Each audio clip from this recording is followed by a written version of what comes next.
go. Beat drops. That means we drop. We're dropping a new Wolves Den here for you. I'm Jay Bir. There you see it right there. Get me on the Twitters. I happen to think I'm an entertaining follow. You be the judge of that. But follow me nonetheless. There you see it, at the Jay Bir. Let's get right into things here because this past week, such a great week. You know, it was Little Rock week, so it's the team that you love to hate. There you see the matchups there. Kind of a different story for these teams. You see the women having a little bit of a stronger year than what the men are statistically. You kind of see what they're doing there. The Little Rock women don't score a lot, but they don't allow you to score a lot either. So that was one thing that we really talked about on the women's side, at least, that Arkansas State was going to have to try and overcome. Over on the men's side, it was just a matter of limiting those runs because the Trojans, they do have a couple guys that could put up some points. Obviously, in Ray John Tucker, he's one of their go-to guys, and Merrick Nicola, also one of those go-to guys that could kind of make things happen. But let's get right into this game, see how this thing broke down, because Arkansas State going for the sweep, and this game didn't quite play out near like it did last time around here. There wasn't a lot of crazy runs or anything. Nobody really jumped out to some sort of crazy insurmountable lead. It was just kind of a little bit of a back and forth really for most of this game. I think the most that I really saw was a lead of maybe 5 or 6 at most points in this game. But Arkansas State, Ty Cockfield doing what Ty Cockfield does in this one, and really got some contributions from all over. And this is something we've been talking about with this Red Wolves team all year, is who else beyond Cockfield can actually make an impact. But Grantham Gillard loves playing the Trojans. This guy has been lighting up the Trojans for 2 years now, averaging a double-double against this team. I want to say it's about 18 and 10 if my math is correct, but he went off in this one, went for 18 and 12, 3 of 5 from beyond the arc, had a couple free throws that he also sunk in this one as well. So he was kind of really that second guy that this team has been looking for all year, and even also Tristan Whaley, I should say, stepped up with this one, had 10 points of his own. Ty Cockfield, I love watching that man fly. He is just unbelievable. A little bit of a rough night for Ty. Only 1 of 7 from beyond the arc, 6 of 17 overall shooting. So maybe not the best shooting night, but that guy got to the free throw line, hitting all 12 of his free throws. So usually shooters going to shoot, but in this case, you got to see something go through the hole there. Also making some nice dishes as well. Played really smart, real heady ball against the Trojans, but they didn't go away. You saw the lead up there to 9, so it was just one of those things where, rival game, things tend to happen. The Trojans they didn't go away. Used a lot of that press too, and Arkansas State handled it much better than they did down in Little Rock when it comes to that's sort of how the Trojans mounted their comeback last time, was really using that press. Kind of got Arkansas State's offensive rhythm out of whack. They really couldn't get it out of the back court comfortably there, but there you see the final there, and this is all that really matters. 72-65, your final there. And again, Ty Cockfield leading the way, 25 in this one. Grantham Gillard 18, and Tristan Whaley had 10 of his own to go with, or 13, with his 10 rebounds. So we rejoice in saying that Arkansas State beat Little Rock. Most importantly, though, this was a huge game in terms of the Sun Belt standings. In fact, go ahead and throw them up there for me, guys, if you can, because both those teams were really trying to fight to stay in this thing. You see the top spots there. Not a lot of shuffling going around there. Texas State, Georgia Southern, kind of holding down the top spots. UTA has been sliding a little bit, but they've got enough of a comfortable lead there. ULL, you see there, 7-7. We get a little bit of a logjam here with Louisiana Monroe, and Coastal Carolina all sitting at 7-7, and then we kind of got another little mini logjam here. South Alabama, Arkansas State at 6-8, and then Little Rock barely hanging on to a spot in the Sun Belt tournament, 5-9, and then Troy and App State.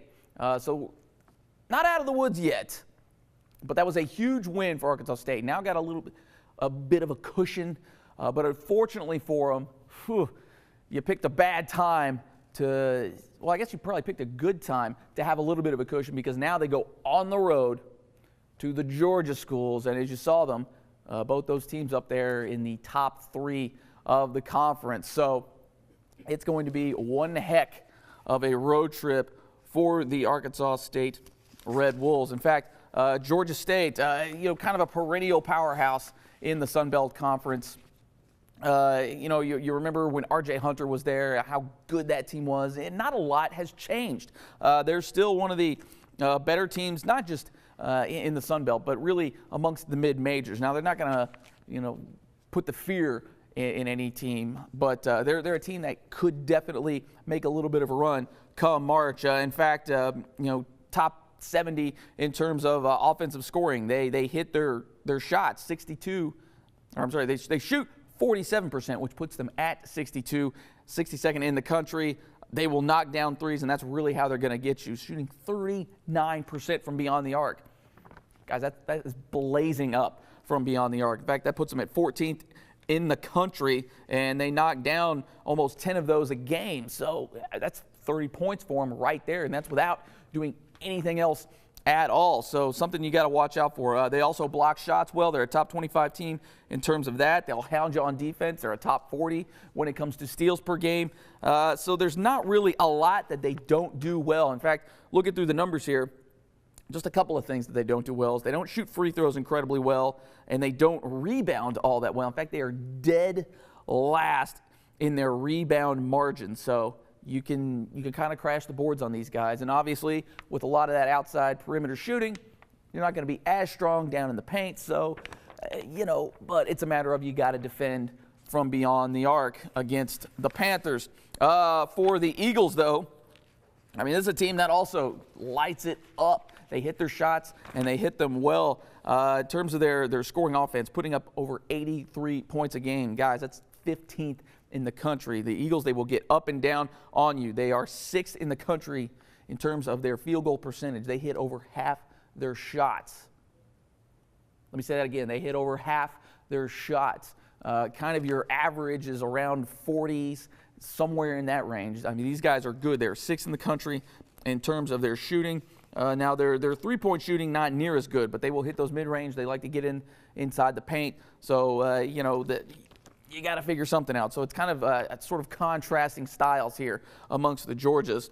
The turnover margin, they will not turn the ball over, but they will hound you a little bit. They're 70th in the country in terms of the turnover margin. And they also tend to get to the line as they have about, they're 56th in the country in terms of free throws attempted. Turnovers forced, 16 a game. So you really got to take care of the ball. And I know Arkansas State tends to get a little flippant with the ball at times, so it's something they're really going to have to work on next weekend when it comes to the Eagles. A couple other things that they do really well, the Eagles, they rebound the ball fairly well, top 70 in the country. They will get after you on the steals, about 8 per game. That's 35th in the country. So there's nothing that they really do poorly. A lot of the other really in-depth numbers kind of put them somewhere in the middle of things, but those couple of things that they do really well, and especially when you're shooting the ball really well and scoring really well, you tend to be a pretty good team. So it's going to be a tough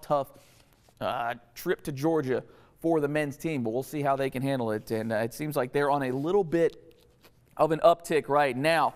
So we'll just kind of have to see how these things play out here. Now, let's get to the women's side of things here. Again, Little Rock, that was a team that, gee whiz, they just are snake bitten by them and just have not been able to do much against them. And, with Little Rock kind of on the upswing, Arkansas State kind of meddling around in the bottom part of the standings, you thought, man, just write this one off. In fact, even early on in this one, you think, oh, man, here they go. They had a little bit of a lead there, got a little bit of a reprieve there at the end of the first quarter, but then shots started to fall for them, started to kind of get going here. And in fact, they jumped out to, at one point, a 13-point lead on the Trojans, which I think to everybody was kind of stunning, but because Little Rock plays such good defense, and they will just hound you with these things, and for Arkansas State, the shots have been kind of few and far between.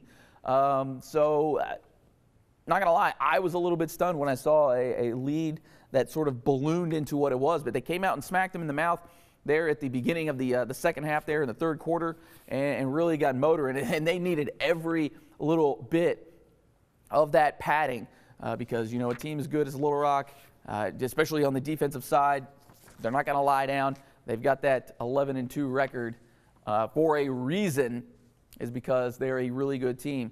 But Arkansas State really out here doing work, and they shot really well. And really what this one was about was defense. The defense for the Red Wolves was incredible, holding Little Rock to 33% shooting, a little below their average there, only 2 of 8 from three-point range. Didn't really allow them to get to the free throw line a whole lot. But there you see the score there. Things got a little dicey. They were a little back and forth later in this one. And really what, again, it's all about the wins. All about the wins as it came down here to a little bit at the end. Secure the rebound, secure the bag, secure the dub. For Arkansas State, Peyton Martin leading the way, had 18. Jariah Washington had 16. And then Acacia Westbrook also had 16. So you had a nice little triumvirate of scoring. So not really one person that kind of really got things going that you kind of key on. You kind of had a little bit of everybody getting in on the fun. Those three had 32, had 50 of the 62 points. So they really got things going, and it's good to see them finally get that monkey off their back, finally get a Little Rock win, because more importantly, throw the standings up for me there, guys. Here's what really reflects in there. UTA now in the top spot of the Sun Belt, so kind of changes things up a little bit. Little Rock there you see only a half game behind, so no worries there for them. They're probably in the, I say probably, they are in the tournament. It's just a matter of where. Troy and Georgia State there at 3 and 4. South Alabama at 8 and 6. Then we kind of get a little log jammed up here, sort of in the mediocre zone. Texas State, App State, Coastal Carolina, and then Arkansas State. How huge! See how huge that is now. Now you're sitting at 5 and 9, tied right there with Louisiana. I'm not sure that they're going to be able to get up in there, but now you look at that. Those last place teams there who are struggling, mind you, built a little bit of a cushion. So right now you got a 3-game lead, 4 games left, looking pretty good. Georgia Southern, you put them out of their misery coming up this next week. For the ladies, also getting the Georgia twosome. So what do we have to see on that side? Obviously Georgia Southern there struggling with that one, but Georgia State though, not too bad over there. There you see what do we got going on with both teams there. Again, let me emphasize, men are on the road. Women will be up in Jonesboro for this one. It's actually senior weekend for the ladies. So go out there, honor some of the, well, really just a couple of them that are out there. But for Georgia State, kind of a mediocre team in terms of all the statistics. They don't really score at an amazing clip. They won't allow you a lot at an amazing clip. One thing they do well, they foul you a lot, or they don't foul you a lot, I should say. 51st in the country in terms of fouls committed. So that's something that Arkansas State likes to do. They like to get to the free throw line. They like to draw a lot of those fouls. We'll see how disciplined the Panthers can be in this one because they don't foul you. They're 45th in the country in terms of fouls per game, or excuse me, in total fouls. But not really a lot that they do incredibly well for the Panthers. Again, their 3 points shooting isn't bad. Sort of right there in the middle at 142nd in the country. Their field goal percentage is solid, 41%. So, again, they're not going to blow you away with anything, but it's just a matter of taking advantage of maybe some of the weaknesses that they do have. Just kind of glancing, they don't generate a lot of assists, so you could kind of maybe get them bogged down into something, play a little more of a half-court game with them. They don't rebound incredibly well. In fact, they have a -4 rebounding margin. And, again, the assists, they don't do well. And the assist-to-turnover ratio, not really all that great, only at 0.66. So they tend to turn the ball over just a little bit more than they dish out the assists. But for Georgia Southern, whoo, boy, this one the girls need right here. Again, it could put them out of their misery. It could almost just about guarantee them a spot in the Sun Belt tournament if they can get the win here. And, again, for them, not really much that they do well other than they hit their free throws, which they are 54th in the country in terms of their free throw percentages. But really looking at everything else, it's not good. Not good for Georgia Southern whatsoever. Down towards the bottom in terms of their field goal percentage defense, something that the ladies could really take advantage of. They don't block shots really at all. They don't really get to the free throw line. Their field goal shooting isn't all that great. Their scoring defense is towards the bottom of the country. Their scoring offense, they only put up 62 per game while allowing 73. So this is a game right here, ripe for the picking for the ladies, and it's definitely going to have to be one that they have to get. And I guess especially with this one especially is going to be senior day, so hopefully there will be a lot of good emotions there, and hopefully the ladies can finally kind of maybe get things rolling here, because you got a big win over your rival. It's been about, I want to say 3 years since they've even beaten Little Rock. Got them on their home court. Maybe get things kick-started here. Had a lot of good things in that game. A lot of good things in here. All right, let's get to some other things here. What do we got? Well, actually, let me talk a little bit about the Sun Belt Conference here. They're switching things up next year, at least on the men's side. They're going to this smart scheduling. All right, so throw that up for me, guys. Here's what we're dealing with next season. So you're going to go back to the East and West divisions. Now, let me emphasize, this is on the men's side. The women's side is just going to kind of stay the same. So you got the East-West divisions. You have a 20-game conference schedule. Now, this is all going to be, stay with me here. And then they're going to switch things up into sort of little pod scheduling after 16 of those games. So there you go, 4 pods for the last 4 games. So you play basically a 16-game kind of home and home with some, well, actually what it is, it's a home and home with everybody in your division, and then you have 3 games at home from the other side, 3 games on the road from the other side. And then here's how things will break down after those 16 games. And the numbers to the sides of the pods, that's the standings. So if you're going to be in Pod A, if you're at the time ranked 1st, 2nd, and 3rd in the conference at that point, Pod B, C, so on and so forth. And then there's sort of a little miniature tournament between those 3 teams. So you'll get another home and home with all of those teams. So here's how it is. We're going to take the current standings, break it down for you. Here's what it would theoretically look like. You've got Texas State and the Georgias there. So Texas State would, after the 16 games, would play Georgia State and Georgia Southern, not only at home, but they will go on the road for those 2 teams. And then kind of so on and so forth. So you see Arkansas State. And we're using, although a lot of these teams are tied, we're using the overall record there, sort of the tiebreakers with some of these. But there you see, Arkansas State would go to Coastal Carolina and to South Alabama. They would likewise come to Jonesboro also as part of this. And then the regular season conference champion is determined after the 20 games. So it's not just the 16 game. Now they're doing this kind of all in trying to get those top 3 teams, their RPIs beefed up. Because Texas State, Georgia Southern, they're kind of up there when it comes to these things. So say theoretically Texas State could knock off the Georgias, say 3 out of 4. You got a nice little RPI boost. It gets maybe some better seeding in terms of the NCAA tournament.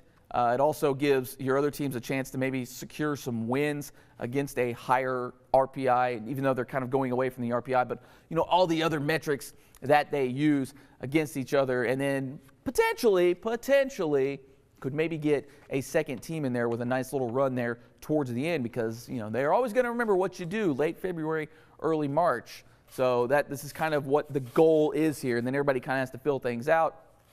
Your tournament seedings will be determined after the full 20 games. So there's kind of it's a little, like I said, a little mini in-season tournament, if you will. So I for one, like the idea. I think it's fascinating. I think it's a little outside the box. I think Conference USA is doing that this season, so we'll kind of see how that works for them. But really, it generates a lot of excitement because you have your top-tier teams playing against each other.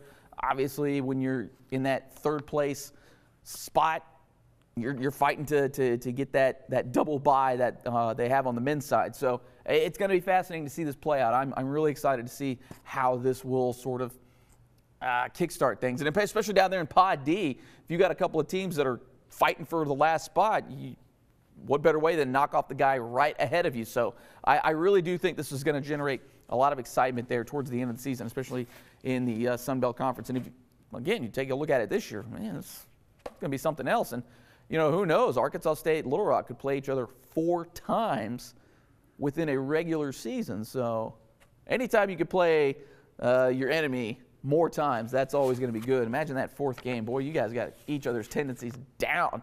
So it should be fun to watch this one. Let me know what you guys think about that, because, again, I think it's a great idea. I think it's going to be fascinating, generate some interest, and it could definitely kickstart some things up there at the top. Maybe you can get that second team in if the RPI, BPI, all the other FPIs, and all the other I's that they use to seed and slot teams in the NCAA tournament can. So there you go. Get at me on Twitter here.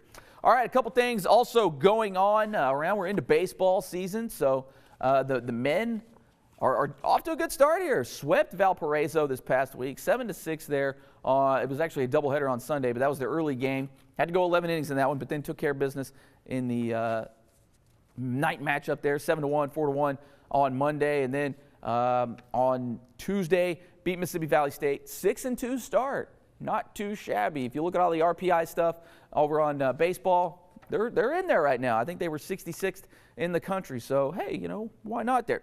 Men's golf started off real good at the Tiger Invitational in Opelika, Alabama. Slipped off a little bit, finished 4th in that one. They were behind number 10 Auburn and number 6 SMU, so really had a chance to really elevate their profile, but good weekend nonetheless. Julian Sale finished tied for 8th. Joel Wendon tied for 10th. Luca man, bro, I'm sorry here if I butcher your name. Luca Naglick tied for 12th. Let me know if I pronounced that wrong, my man. Women's golf, though, took care of some business well. Finished tied for 5th out of about 18 teams there at the Rio Verde Invitational. Beth Ann Compton finished tied for 13th, and Grayson Gladden finished tied for 17th in that one. So we're starting to kind of get into that time of year. We got a lot of other stuff going on, man. The baseball team's rolling and rocking. Obviously, we talked last week about the indoor track and field season. The outdoor track and field season is about to get going. So obviously with the performance they had in the conference meet there, you would expect a lot out of the track and field team come the outdoor season. So there you go. We'll get into baseball a little bit more as we kind of really get into some of that and we get into some of the conference play for that one. All right, my dudes, that is it for this Wolves Den. Again, we will have much more for you guys. We will start to really look at the Sun Belt Conference Tournament, potential matchups, and all those kind of things, and all the real potential things after this weekend. So this is it. After this coming weekend, there's only one more, and then we're into tournament time. So you guys will definitely want to have to tune in next week as we really start to see what could potentially happen. Because remember, you're going to campus sites, so Arkansas State be hosting. Will they end up being on the road this weekend? We'll tell a lot of what will happen come that time. And again, like I said, baseball team really getting into things here. All right, well, that will do it for us. I'm going to shut up now. Make sure you come back in next week. Again, at Jay Bir. Get at me on Twitter. Let me know what you think about the smart scheduling. Let me know what you think about basketball, baseball, all that good stuff. And we will see you guys next week.